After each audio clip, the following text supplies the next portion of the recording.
Assalamualaikum warahmatullahi wabarakatuh. Anak-anak, selamat pagi semuanya. Bagaimana? Sehat? Mendoakan kalian selalu sehat di rumah. Tetap semangat ya belajarnya walau kita masih belum bisa ke sekolah. Baik, pada kesempatan hari ini kita masuk ke tema 4, subtema 2, pembelajaran ke-6. Simak baik-baik videonya sampai dengan selesai. Adapun materi yang kita pelajari pada hari ini, yang pertama, berbalas pantun, yang kedua mengenai tanggung jawab dalam melaksanakan tugas, dan yang ketiga mengenai pola lantai dalam tari kreasi daerah. Baik, kita mulai dari yang pertama, yaitu tentang berbalas pantun. Nah, sebelumnya kita telah belajar mengenai ciri-ciri pantun dan jenis-jenis pantun. Nah, sekarang hari ini kita belajar tentang bagaimana berbalas pantun. Apa itu berbalas pantun? Adalah kegiatan membaca pantun yang dilakukan secara berpasangan. Misalnya kamu membacakan pantun teka-teki, kemudian temanmu membacakan pantun balasan untuk menjawab pantun teka-tekimu. Nah, itu yang disebut dengan berbalas pantun. Kegiatan berbalas pantun dapat dilakukan jika topik atau tema pantun sama. Jadi nggak boleh berbeda ya. Nah, ini disajikan sebuah contoh berbalas pantun.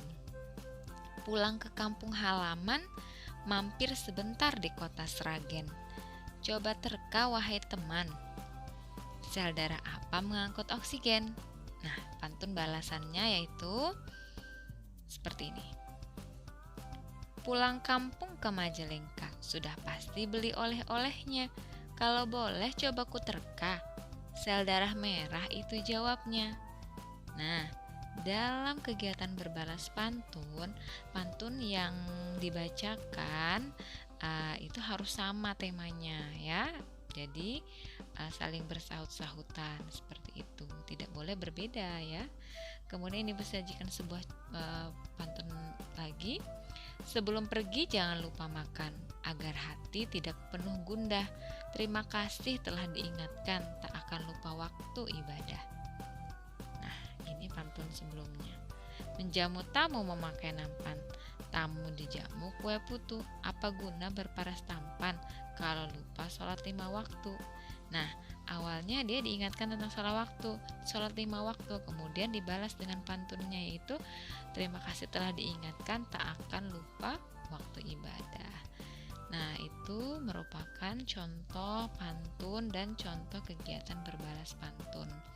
Jadi ingat kata kuncinya dalam kegiatan berbalas pantun, topik atau tema pantun harus sama. Yang dibicarakan juga harus sama. Nah, pantun bisa dilakukan oleh 2 orang ya.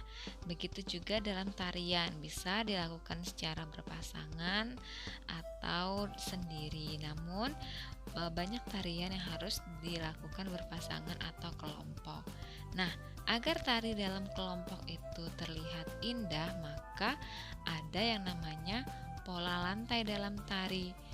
Nah, beberapa pola lantai dalam tari memiliki makna loh. Sekarang kita pelajari apa saja makna pola lantai dalam tari kreasi daerah. Yang pertama, pola garis lurus. Garis lurus ada yang vertikal, ada yang horizontal. Nah, makna dari pola garis lurus tersebut adalah memberikan kesan lembut. Nah, di sini kita bisa lihat contoh pada tari saman ya, pada tari saman dari Aceh. Kemudian yang kedua yaitu pola garis melengkung atau melingkar. Nah, pola ini memberi makna kesannya manis ya. Contohnya pada tari pendet. Nah, ini ya. Tari pendet dari Bali. Tari pendet dari Bali. Kemudian makna pola lantai dalam tari kreasi daerah yaitu pola garis diagonal. Pola garis diagonal memberikan kesan kuat ya, memberikan kesan kuat. contoh pada tari berikut, yaitu tari Sekapur Sirih dari Provinsi Jambi ya, dari Jambi. Nah, bagaimana, sudah mengerti ya tentang makna dari pola tari? Jadi pola tari sendiri, pola tari horizontal, vertikal, melengkung maupun diagonal memiliki makna-makna tertentu. Nah, dalam tari kita juga harus memiliki sikap tanggung jawab ya, agar tarian yang kita mainkan, yang kita peragakan terlihat indah. Masing-masing penari harus mengingat gerakan tarinya ya, harus bertanggung jawab.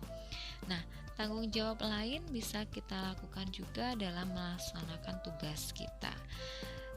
Dalam hal ini Ibu akan berikan contoh tanggung jawab dalam melaksanakan tugas kalian sebagai siswa. Sebagai seorang siswa, ada beberapa tanggung jawab yang harus kalian lakukan. Di antaranya, yang pertama, dalam mengerjakan tugas, kalian harus bertanggung jawab. Bagaimana dengan tanggung jawabnya? Yaitu mengerjakan tugas dengan sungguh-sungguh. Artinya tidak asal-asalan, tidak ingin cepat selesai, jawabannya asal, ingin cepat bermain. Nah, itu berarti tidak bertanggung jawab ya pada tugas kalian. Yang kedua adalah bertanggung jawab mengerjakan tugas masing-masing dengan percaya diri. Apa artinya? Jika siswa memiliki tanggung jawab ketika dia diberi tugas dan diminta untuk mengerjakan mandiri, maka dia akan mengerjakannya sendiri secara percaya diri, tidak bertanya dengan temannya atau tidak mencontek ya. Kemudian tanggung jawab yang harus dilakukan sebagai siswa yang ketiga yaitu mengumpulkan tugas sesuai waktu yang ditentukan.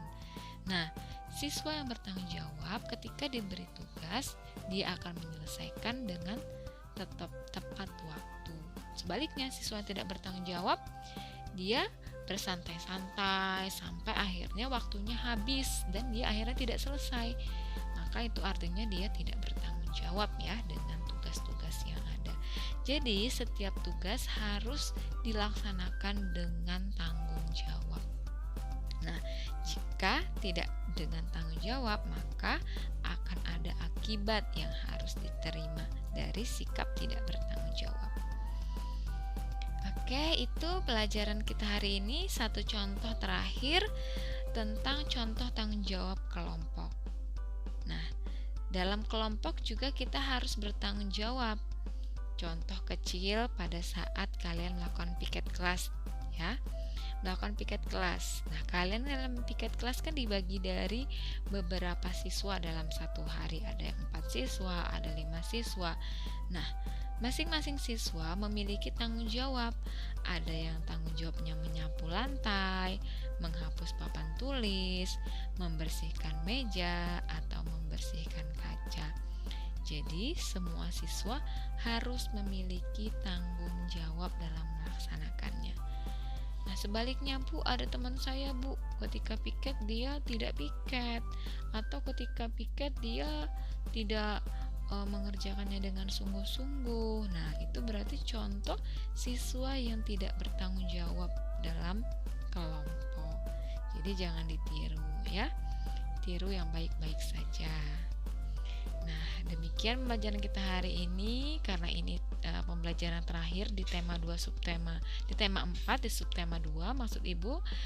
Maka tugas kalian adalah setelah menyimak video ini, kalian mengerjakan soal penilaian harian untuk tema 4 subtema 2 pada link yang diberikan oleh wali kelas kalian. Itu saja, semoga bermanfaat. Selamat mengerjakan dan Ibu akhiri wassalamualaikum warahmatullahi wabarakatuh.